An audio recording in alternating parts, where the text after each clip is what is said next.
मैं हर्षी गुप्ता, माँ कस्तूरबा गांधी महिला कॉलेज ऑफ एजुकेशन भरतपुर से। आज का विषय हमारा ज्ञान प्राप्ति के स्रोत के रूप में विद्यालय के कार्य व महत्व बताएंगे। ज्ञान प्राप्ति के लिए विद्यालय के प्रमुख कार्य व महत्व निम्नलिखित हैं। पहला है व्यक्तित्व का विकास, दूसरा है मानवीय गुणों का विकास, तीसरा है सांस्कृतिक चेतना का विकास, चौथा है आदर्श समाज का विकास, पांचवा विशिष्ट वातावरण, छठवां है जटिल समस्याओं का समाधान, सातवां है वसुधैव कुटुंबकम की भावना का विकास, आठवां है नागरिकता हेतु शिक्षा, नौवां है सामाजिक वातावरण की व्यवस्था और दसवां है संस्कृति का विकास तथा हस्तांतरण। अब इसमें हम पहले प्रमुख कार्य और महत्व के बारे में बताएंगे। व्यक्तित्व का विकास। विद्यालय बालक के व्यक्तित्व का पूर्ण विकास करने के लिए महत्वपूर्ण है, जिसकी की सीखने में अत्यंत आवश्यकता है। केवल विद्यालय की सीमा के अंतर्गत ही उसको विकास का अनुकूल वातावरण मिल पाता है, जिसमें नियोजित रूप से बालक का क्रमबद्ध शारीरिक, मानसिक, संवेगात्मक, धार्मिक तथा आध्यात्मिक विकास किया जाता है।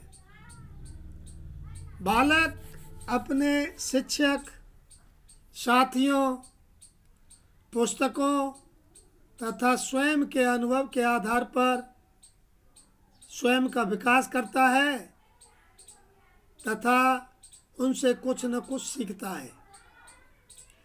अब आता है दूसरा इसका पॉइंट है मानवीय गुणों का विकास। विद्यालय में बालक में मानवीय गुणों का विकास पर बल दिया जाता है तथा उसमें समाज उपयोगी आदतों का निर्माण किया जाता है, जिसमें वह अपने व्यावहारिक जीवन में सफलता प्राप्त कर सके तथा अन्य व्यक्तियों, धर्मों, भाषाओं, जातियों, ग्रंथों एवं मान्यताओं के प्रति उदार दृष्टिकोण रख सके। इन सभी गुणों के बिना मनुष्य समाज में समायोजित नहीं हो सकता। अतः विद्यालय इन गुणों को सीखने के लिए महत्वपूर्ण है। अब इसका तीसरा पॉइंट है सांस्कृतिक चेतना का विकास। विद्यालय का वातावरण वहाँ की संस्कृति से अवश्य प्रभावित होता है और बालक उन प्रभावों से प्रभावित होता है। विद्यालय में विभिन्न समुदायों, धर्मों, जातियों, परिवारों एवं संस्कृतियों के बालक पढ़ने के लिए आते हैं। अतः उनकी भाषा, व्यवहार, कार्य का ढंग, पहनावा तथा रहन सहन आदि के संबंध में विद्यालय बालकों को प्रभावित करता है तथा सीखने हेतु भी प्रेरित करता है। चौथा पॉइंट है इसका आदर्श समाज का निर्माण। जब विद्यालय के वातावरण को बालक के विकास तथा समाज के वातावरण के अनुकूल बनाया जाएगा तो बालक समाज में पहुंचकर संकोच नहीं करेगा, अपितु स्वाभाविक रूप से सामाजिक प्रक्रियाओं में भाग लेगा। आदर्श व्यक्ति का जीवन व्यतीत कर वह एक आदर्श समाज की स्थापना करेगा। अतः विद्यालय में बालक आदर्शता का पाठ सीखता है। अगला पॉइंट है इसका विशिष्ट वातावरण। बालक का घर पर अध्ययन ठीक प्रकार से नहीं हो सकता। अनेक प्रकार के शोरगुल, कामकाज तथा समस्याओं के कारण वह घर पर शिक्षा प्राप्त नहीं कर सकता और न ही माता पिता उसे उचित शिक्षा प्रदान कर सकते हैं। अतः अध्ययन के लिए विद्यालय का शांत वातावरण उचित रहता है। वहाँ अन्य बालकों को देखकर बालक स्वयं अध्ययन के लिए प्रेरित होता है। बालकों को मनोवैज्ञानिक विधियों द्वारा शिक्षा विद्यालय में ही दी जा सकती है। अगला पॉइंट इसका है जटिल समस्याओं का समाधान। विद्यालय में बालक ज्ञान, अनुभवों एवं सहयोग आदि के आधार पर जीवन की अनेक समस्याओं से अवगत होता है तथा उनको सुलझाने का प्रयत्न सीखता है। इस प्रकार वह अपने जीवन में भी समस्याओं का समाधान इसी ज्ञान के आधार पर सरलतापूर्वक कर लेता है। आधुनिक काल में जैसे मानव जीवन का क्षेत्र अत्यंत व्यापक है, वैसे ही समस्याओं की संख्या भी अत्यधिक है, जिनके समाधान के लिए विद्यालय बालक को सिखाने का कार्य करता है। अब अगला पॉइंट इसका है वसुदेव कुटुंबकम की भावना का विकास। विद्यालय के अंतर्गत विभिन्न विषयों का ज्ञान प्रदान किया जाता है, जिसमें अनेक देशों, समाजों, धर्मों, भाषाओं, मनुष्यों, वातावरणों, प्राकृतिक दशाओं, वनस्पतियों एवं जलवायु के विषय में ज्ञान प्राप्त होता है।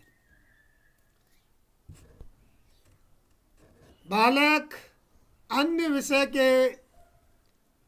सभी विषय में बिना वहाँ घूमे तथा देखे ज्ञान प्राप्त कर लेता है। अतः वह उनको अपने से ही संबंधित तथा निकट समझने लगता है। वह दूसरे देशों के व्यक्तियों के अनुभवों तथा त्याग को स्वयं व्यवहार में लाकर सीखने का कार्य करता है। अगला पॉइंट इसका नागरिकता हेतु शिक्षा। विद्यालय समाज अथवा राज्य का लघु रूप है। उसके अपने कानून, नियम तथा सीमाएं होती हैं।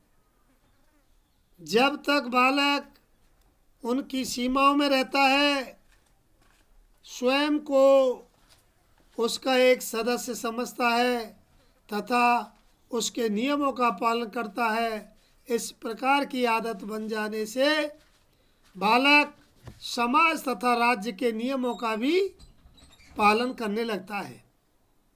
साथ ही विद्यालय बालक के राज्य, देश एवं समाज के विषय में विस्तृत ज्ञान प्रदान करते हैं तथा उसे व्यवहार में लाने के लिए सहायक बनते हैं। अगला इसका पॉइंट है सामाजिक वातावरण की व्यवस्था। बालक विद्यालय में सामाजिक वातावरण के द्वारा समाज को, स्वयं को समाज से अलग अनुभव नहीं करता। वह अपना विकास समाज की आवश्यकताओं के अनुरूप करता है। वह समाज के प्रति कर्तव्यों को निभाने के योग्य बनता है। अन्य समाजों के ज्ञान के आधार पर उनका प्रयोग स्वयं करता है। अतः विद्यालय में बालक में भाईचारे, त्याग, परोपकार, बलिदान तथा सहयोग आदि की भावना का विकास होता है। अब इसके लास्ट पॉइंट है संस्कृति का विकास तथा हस्तांतरण। विद्यालय एक ऐसी संस्था है जो शिक्षा के आधार पर समाज की बुराइयों, अंधविश्वासों एवं कुरीतियों आदि को समाप्त करता है तथा संस्कृति का स्पष्ट रूप बालक के सम्मुख रखता है। बालक अपने चिंतन तथा कल्पना के आधार पर अपना विकास करता है। अतः संस्कृति का विकास होता है। प्रचलित संस्कृति के स्वरूप को आने वाली पीढ़ी तक पहुंचाने का कार्य शिक्षा करती है और संस्कृति क्या है को सिखाने का कार्य विद्यालय करता है। अब इसका इकाई सारांश है, विद्यालय में बच्चा संसार का ज्ञान ग्रहण करता है और नए ज्ञान का सृजन भी करता है। बच्चा अपने आप को दूसरों से जोड़कर देखना सीखता है, जिससे उसकी समझ बनती है। ये कार्य कर पाता है और रूपांतरण कर पाता है। बस।